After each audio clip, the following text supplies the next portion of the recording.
Hi everybody, welcome back. Now in life there's a lot of arguments which is best. General Motors or Ford, left versus right, air versus pole. And today we're going to answer that question. Which is best, air awnings or pole awnings? Now each awning has its own benefits, each awning has its own negatives. So I thought today let's try and answer some of those plus points and some of those negative points. So what we've got today is two vans of identical sizes, and we're going to put an air awning on one and a pole awning on the other.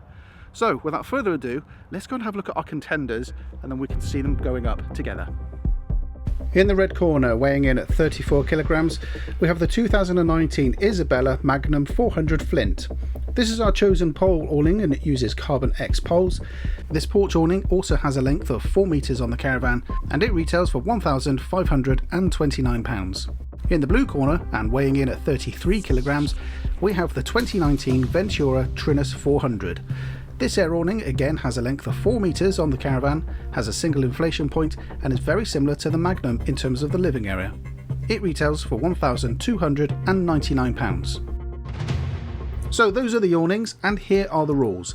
Each awning will be taken out of the bag, fed onto the Caravan and erected. Each awning will be pegged out with just 4 corner pegs.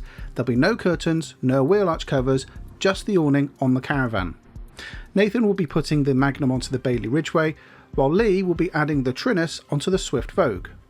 So let's put a clock in the corner and let's get going. In 3, 2, 1, go. You can see that initially both awnings are out of the bag and onto the rail at pretty much the same time, but almost instantly you can see that the air awning is going on slower. Although both awnings weigh about the same, the pole awning doesn't have the poles fitted at this stage, so the only weight of the Magnum is from the fabric. Whereas Lee is pulling the entire 33 kilograms of the Trinus onto the Caravan, and right now the awning has a tendency to want to pull out of the awning rail channel. The technique for when an awning starts to pull out and away from the Caravan is to pull the awning back and to reinsert the bead back into the channel, and that's the technique that you can see Lee doing right now. So meanwhile, Nathan has finished pulling the awning onto the rail, fitted the fix-ons, and is laying out the poles on the floor to help with the very next stage. At just under 7 minutes, the centre pole is going into the Magnum, whereas Lee is finished pulling the Trinus onto the Caravan, and just a little over 8 minutes in, he starts to inflate the beams. He needs to reach a pressure of 8 psi, and like any air awning, the first few pumps look to do nothing, then suddenly you'll start to see the awning inflate.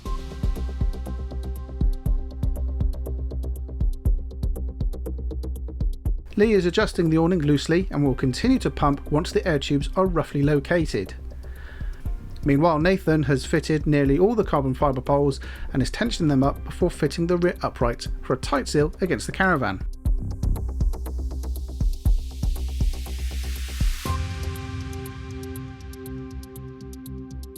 Now that the Trinus is up, Lee is fitting the canopy pole while Nathan is pegging and adding the final tensions to the poles on the Magnum.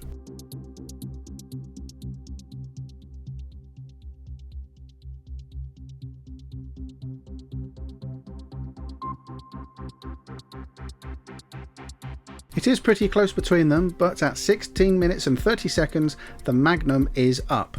Lee just has the rear bracing poles and 4 pegs to add into the floor, which he completes at a very respectable 17 minutes and 46 seconds.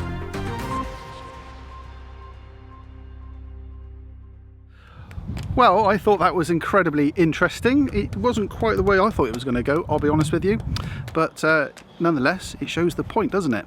So what the guys are doing at the moment is they're just sorting them out, just making them a bit squarer, just sorting out some pegging as well, putting the guy lines in and making them usable for us to go and explore them. So in a minute we're going to have a chat with Nathan and Lee, and we're going to discuss some of the pros and cons of air awnings and pole awnings, and we're going to go through those with them both in a minute once they've got their breath back.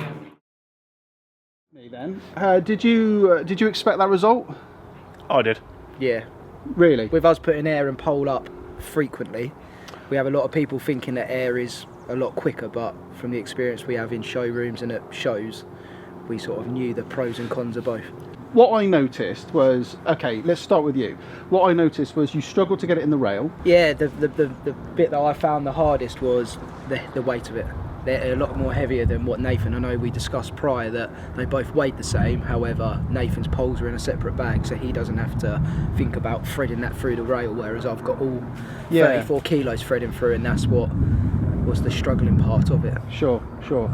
One thing I noticed was that the period of time of actually getting it up was a lot quicker for the air awning, because Nathan had pulled the awning through and was putting the poles in, and it was going up a lot earlier than you were still filling around getting it into the rail. But then whilst you pumped it up, it just went up a lot quicker. But then you seem to even off quite a bit, you know, towards the end. So perhaps the only thing I can say about air awnings being quicker is from being on the floor to being up. That's the only part in the whole process that I thought was quicker. I mean, at that point I was still trying to catch my breath, and you don't have to use your brain to then pump it up, you're literally just going like that again. Yeah. So as long as you're a bit fit, you're alright doing it. Exactly. Now it surprised me actually, looking around at both awnings, I'll be honest with you, that one there, I think, and this isn't down to how you've put it up in a rush, but I think that one looks a lot crisper, a lot truer, a lot neater than the air awning.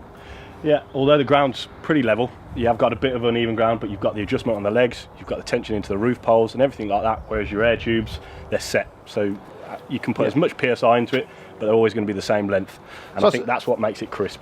Now you've mentioned obviously the adjustment, because on an air awning, we're on slightly uneven ground here at the moment, and of course there is no adjustment on an air awning, it's just going to go up in situ. It is. So if you're on a campground which hasn't got level ground, the awning's going to follow the contour of the ground, isn't it? Exactly. Yeah. Whereas with the pole awning, you can adjust each pole to make sure it's square, set and true. And we've got what we call regulator tabs at the bottom with different holes, so you will always be able to get that awning level with the Caravan and level with so it won't be level with the ground. Sure. Okay. I mentioned on camera that you can use an auto-inflating pump, which are a lot slower, but you just set them off at the right pressure and just leave it to do its thing. We say it's roughly about 100 pumps of the mat hand one. Okay. What I find with the air awnings, if you're using the electric one, whereas I think probably Lee was doing it, he was pumping up, then going to it and easing it up, whereas if you've got the electric pump on, leave it on, and then you can be there helping it up as it's going up as well. Something that we found when we were putting this one up is that I would pump for a bit, Angela would go and, you know, shake it out and just, you know, sort it out, then we would swap over, give me a bit of a break, she would then pump it and I would sort it out until we get to the last few PSI. Yeah. And it's so demoralising putting an air awning up, because for the first 75 pumps nothing seems to happen, you know, and then all of a sudden it's bang, it's straight up. Yeah. No, that's really good. Well, look, thank you very much for that. No problem. You've got blagging rights in the office. Of course. Have you got a winning speech? No, just unlucky Lee. Best man won. So there's always next time. So as a final conclusion, let's just go through some of the advantages of a pole awning. It's lighter to pull into the awning rail, it can be adjusted on uneven ground, the fabric will always be taut, so there's no risk of water pooling on the roof, and there's less chance of condensation. For some of the advantages of an air awning, well, there's no risk of any roof poles damaging the Caravan, and once on the Caravan they are quick and easy to inflate. They can also survive high winds, and finally they can fit into a single bag ready for storage. Right, well there you go guys, thank you ever so much for watching. I don't know if you called that one, I don't know if you thought that was the result, but let me know your comments and your thoughts down below, and it'd be good to see what your opinions are of these two awnings. Huge thank you to you two and Isabella for coming down today and filming with me. It's been a real privilege, and until next time, we'll catch you very soon. Don't forget to subscribe, hit the notification icon as well, and if you can do all of that, well, we'll see you in the next video. Thanks for watching guys, take care, bye bye. Hello everyone, my name's Phil and I'm from the YouTube channel Lost Weekends. I run this channel with my wife Juliet, and we have guest appearances from our grandson Alfie. In our channel we cover product reviews, we cover long-term test product reviews, site reviews of caravan sites, and also we take you on holiday now and again. We also cover fixes to your caravan and upgrades. So if you'd like to see more on our channel, please hit the link below that Dan will leave. Thank you very much and see you soon. Bye!